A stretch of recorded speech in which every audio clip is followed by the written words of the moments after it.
Good morning दोस्तों, कैसे हैं आप लोग। तो पिछले वीडियो में हमने देखा था म्यूचुअल फंड क्या है। आज की वीडियो में हम देखेंगे टाइप्स ऑफ म्यूचुअल फंड। भैया टीवी पे हमेशा ऐड देखते हो कि म्यूचुअल फंड सही है, सही है। क्या सच में सही है? कौन म्यूचुअल फंड किसके लिए सही है?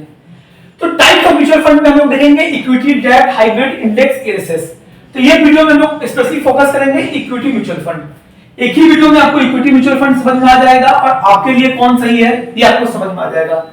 हो सके जो म्यूचुअल फंड मेरे लिए सही है वो आपके लिए सही नहीं है, और जो आपके लिए सही है वो मेरे लिए सही नहीं है। तो चलो इक्विटी म्यूचुअल फंड पहला हम लोग देखते हैं। इक्विटी म्यूचुअल फंड में हम लोग 10 टाइप के देखेंगे। तो हमारा पहला है लार्ज कैप म्यूचुअल फंड। तो भैया लार्ज कैप म्यूचुअल फंड किसको बोलते हैं?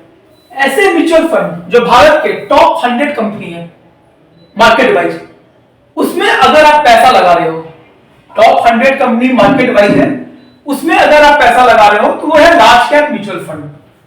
कैप में ए छूट गया। इसमें फंड मैनेजर 80% पैसा इस टॉप की 100 कंपनियों में लगाता है। क्लियर हुआ? फंड मैनेजर आपका पैसा टॉप के 100 कंपनी में 80% पैसा लगाता है, तो हमारा हो गया लार्ज कैप। तो बोलो भैया 20% पैसा कहां गया? तो ये 20% पैसा मिड कैप में भी लगा सकता है, छोटी कंपनियों में लगा सकता है, या अपने पास कैश के रूप में रख भी सकता है। तो ये हो गया लार्ज कैप म्यूचुअल फंड। दूसरा देखिए मिड कैप म्यूचुअल फंड। इसमें फंड मैनेजर आपका 100 तो ये ले लिया लार्ज कैप, 101 से लेकर 250 के बीच में जो कंपनियां हैं उसमें आपको 65% पैसा लगाता है। ये सेबी का रूल है। सेबी क्या होता है जानते होंगे, security and exchange board of India, जो सारे स्टॉक्स एंड म्यूचुअल फंड को रेगुलेट करती है। तो अगर आपने मिड कैप में पैसा डाला तो 65% इसको मिड कैप की कंपनियां 101 से लेकर 250 के बीच में लगाना है। और तीसरा हमारा है स्मॉल कैप। इसमें क्या है, 250 के बाद की जो भी कंपनियां है उसमें आपको 65% पैसा फंड मैनेजर को लगाना है। आई होप ये तीनों आपको क्लियर हो गया।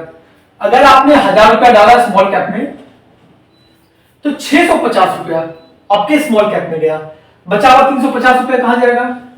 तो ये फंड मैनेजर के ऊपर है, या तो मिड कैप में डाल दे या लार्ज कैप में डाल दे या कैश के रूप में अपने पास रिजर्व रखे मार्केट गिरने का वेट करे, ये उनका काम है। तो large cap, mid cap, small cap, ये तीनों आपको क्लियर हो गया।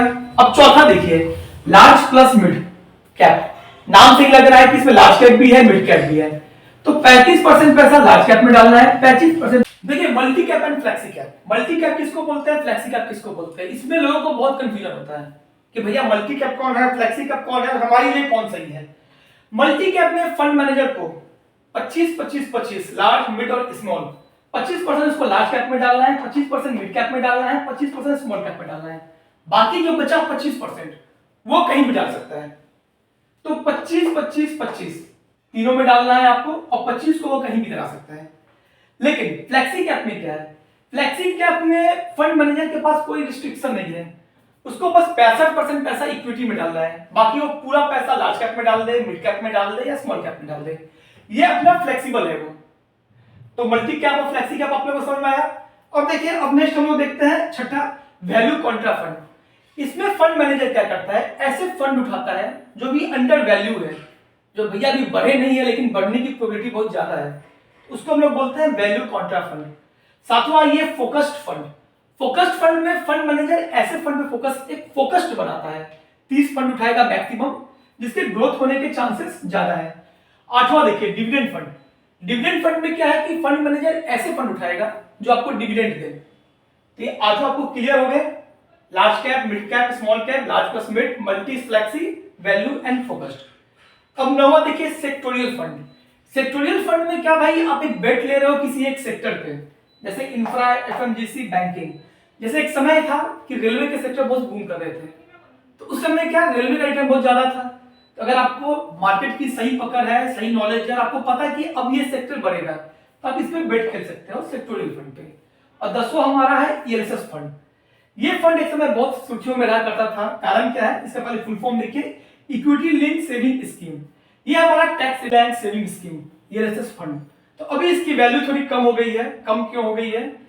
कम होने का कारण आपका ये है क्योंकि जब से सरकार ने आपको 12.75 लाख का रिडेम्पशन दिया है, तब से लोग इसमें कम सेविंग कर रहे हैं। तो दोस्तों वीडियो कैसे लगी? अगर वीडियो आपको अच्छी लगी, आपको कुछ नॉलेज मिला, तो वीडियो को लाइक करें, शेयर करें, अपने दोस्तों के साथ ग्रुप में शेयर करें। तो मिलते हैं हम लोग नेक्स्ट वीडियो के लिए, आगे के म्यूचुअल फंड्स को देखेंगे। तब तक के लिए टेक केयर, बाय।